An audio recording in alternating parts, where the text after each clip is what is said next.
इस मुठभेड़ में जो बरामद की गई डेड बॉडीज़ का शिनाख्ती की कार्रवाई प्रारंभ की गए थे। कुल 14 माओवादी कैडर का शिनाख्ती हुआ।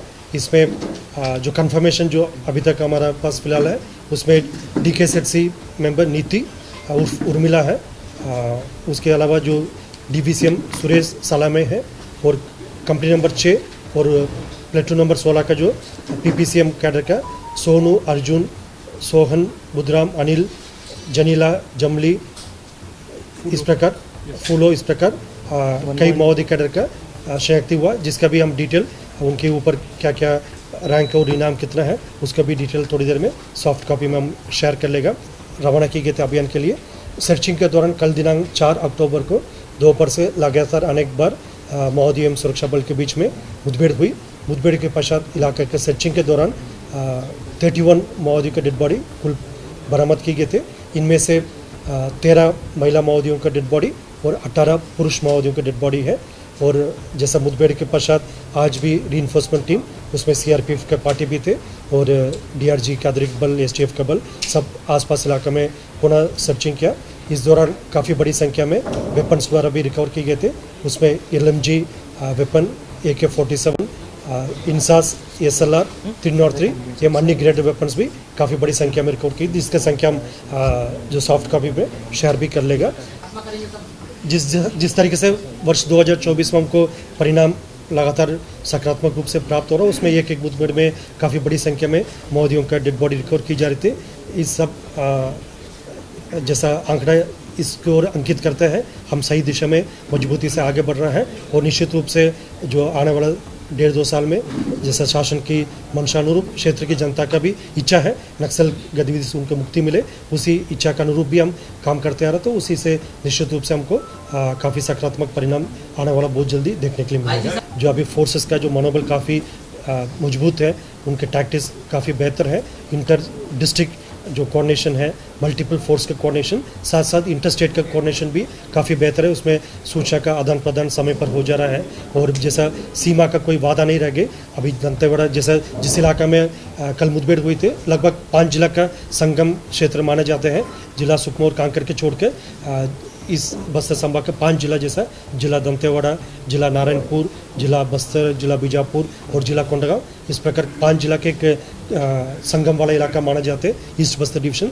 माओवादी द्वारा हमेशा इस प्रकार का inter state border, inter district border या कठिन भौगोलिक परिस्थिति वाला इलाका या नेचुरल बैरियर वाला इलाका को अपना मजबूत गढ़ मानकर अब तक अपना स्ट्रॉन्ग होल्ड के इलाके के रूप में इस पर काम करते आ रहा है। वर्ष 2024 में इस मिथ को भी हम तोड़ने के लिए लगातार काम किया।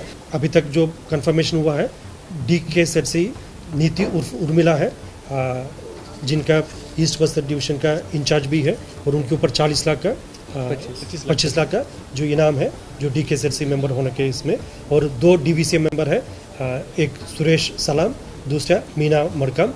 दोनों DVC मेंबर के ऊपर 8 लाख का इनाम है। और बाकी जो कंपनी नंबर 6 का कैडस है, जो कुल 9 कैडस जो कंपनी नंबर 6 का है, PLG कंपनी नंबर 6, जो आमतौर पर ईस्ट बस्तर डिवीजन के साथ ही को एग्जिस्ट करते।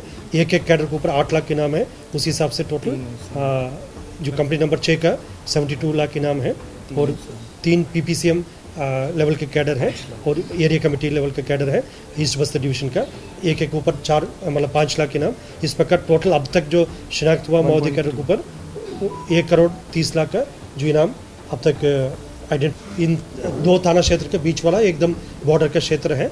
और जैसा पूर्व में भी मैं बताया था, मतलब ये ईस्ट बस्तर डिवीजन मतलब लगभग 4-5 जिला का संगम वाला इलाका पड़ते हैं। इस अभियान में जो नेतृत्व करने में जो एडिशनल SP जो दंतेवाड़ा श्री स्मृतिक है और उनके साथ DSP राहुल है और STF का जो कमांडर्स भी है और नारायणपुर से DSP प्रशांत देवांगन है। इस प्रकार जो काफ़ी सीनियर लेवल का भी जो लीडर्स के इसमें नेतृत्व कर रहे थे और CRPF का भी आज काफ़ी अच्छा सहयोग रहा है। उनका द्वारा इलाका में रीइंफोर्समेंट टीम्स और बॉर्डर प्रोटेक्शन का भी उनका काफ़ी एक सकारात्मक भूमिका रहा है।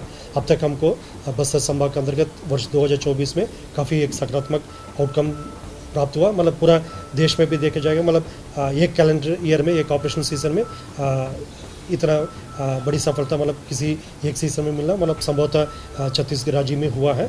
और आने वाला समय भी हमको सावधानी पूर्वक की कार्रवाई करना करेगा।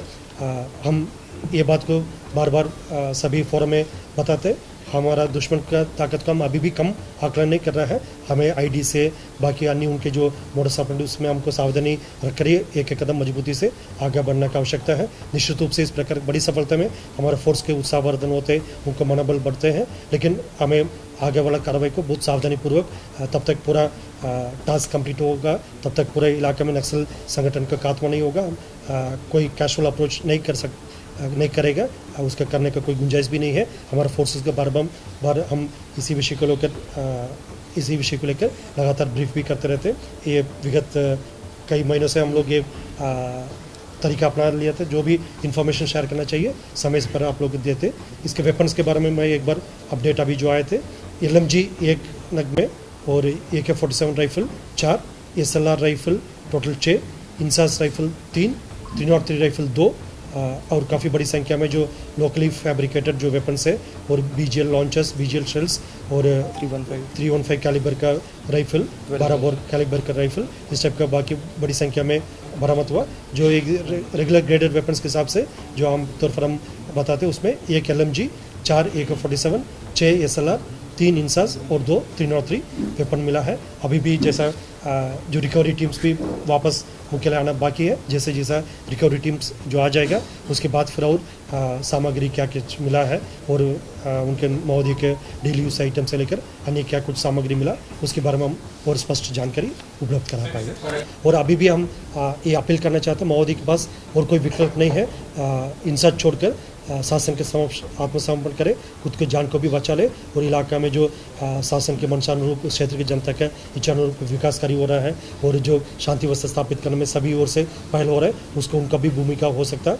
यदि हिंसा का आड़ लेकर अभी भी यदि कोई क्षेत्र की जनता को नुकसान करेगा या जनमाल का हानि करेगा, उसके परिणाम भुगतना में पड़ेगा। अभी जैसा जिस तरीके से काफ़ी बड़ी संख्या में महोदय डेड बॉडी सिक्योर करते, मतलब उससे स्थानीय महोदय कैडर पुनः हम अपील करना चाहते हैं और बाहर के महोदय कैडर से भी ये अपील रहेगा, हिंसा छोड़कर समाज के मुख्य धारा में शामिल करने के अलावा उनके पास और कोई विकल्प नहीं बचा है। अलग अलग फैक्टर है, मतलब उसमें फोर्सेस का बेहतरीन कोऑर्डिनेशन है, मतलब उसका सभी प्रकार के साधन संसाधन से जो फोर्सेस अभी अपडेटेड है, उनके पास ट्रेनिंग भी समय समय पर सभी प्रकार के जंगल वॉरफेयर में उनका पर्याप्त ट्रेनिंग भी दी गई थे। और सबसे ज़्यादा मतलब एक स्पष्ट इरादा है, मतलब इस इलाके में नक्सल समस्या को समाधान करना है और क्षेत्र के जनता को मतलब नक्सल आतंक से मुक्ति दिलाना है। ये शासन का मंशा भी है, क्षेत्र की जनता की इच्छा भी है और फोर्सेस का भी ये संकल्प है। उसी दिशा में लगातार काम करके मतलब ये परिणाम हमको देखने मिल रहा है। और इसमें कई और फैक्टर्स है जिसका हम सुरक्षात्मक कारण से खुलासा नहीं कर सकता,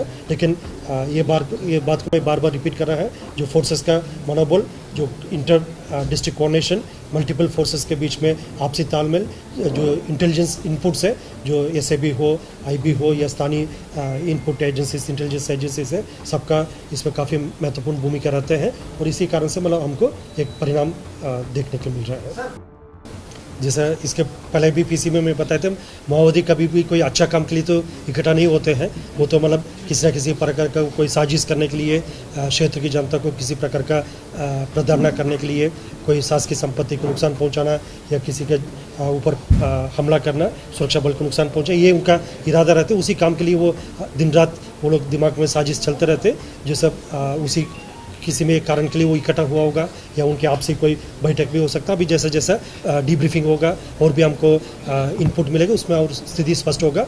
इस इलाके में जैसा ईस्ट बस्तर डिवीजन का प्रेजेंस रहते हैं, कंपनी नंबर 6 और प्लेटून नंबर 16 का आमतौर पर इस इलाके में प्रेजेंस बने रहते, उसी आधार पर जो हमारा टीम्स ऑपरेशनल गई थी उसमें ये रिकवरी हुआ है। जिस तरीके से जो मुठभेड़ में 31 नक्सली मारे गए थे, निश्चित रूप से अनुमान ये भी है और काफ़ी बड़ी संख्या में नक्सली का घायल भी होने का और उनका और भी क्षति होने का जानकारी या अनुमान है। और जैसा जैसा सर्चिंग ऑपरेशन और आगे बढ़ते जाएगा, उसमें हमको और स्पष्ट जानकारी मिल सकता है। मेरे साथ और DIG साहब और SP साहब लोग भी उपस्थित है। यदि कोई पॉइंट मेरे से छूट गए तो फिर उसको थोड़ा बता सकता हूँ कि जैसे एक रिकवरी तो हमारा है, बट इसमें मेन बात ये भी है कि किसी भी फोर्स में हमें विदाउट कैजुअलिटी हमने ऑपरेशन को कंडक्ट किया, बहुत ही बेहतरीन तालमेल के साथ ऑपरेशन एग्जीक्यूट हुआ है। और मैं बताना चाहूँगा कि उस समय अमावस की रात थी जिस समय फोर्सेस निकली हैं, जहाँ पे देखना मुश्किल हो जाता है, वहाँ पे बरसात में इंद्रावती नदी की उफान पर जवानों ने ट्रैवल किया और वहाँ पे घेराबंदी कर ऑपरेशन लॉन्च किया। और वहाँ बारिश भी हो रही थी, जो जवानों से पता चला। उसके बावजूद जवानों ने अच्छे तरीके से तालमेल करते हुए जो ऑपरेशन उन्होंने कंडक्ट किया है बहुत ही बेहतरीन है। और आगे भी हम लोग ऐसे ही करेंगे, जैसा सर ने बताया कि शासन की जो नीति है उसमें पुनर्वास नीति के तहत या तो सरेंडर करें, नहीं तो फिर अदरवाइज हमारा ऑपरेशन और एग्रेसिव ही होगा। पूरा बस्तर संभाग में देखे जाए थे वर्ष 2024 में अब तक 706 से अधिक माओवादी कैडर सरेंडर भी किया है। ये जी उसका शेयर करेगा। जैसा अभी बाहर जो वेपन्स वगैरह का भी डिस्प्ले है, जैसा सरेंडर में आप पिछले साल की तुलना में निश्चित रूप से सरेंडर का और अन्य सभी पैरामीटर्स में काफ़ी पॉजिटिव परिणाम देखने को मिला।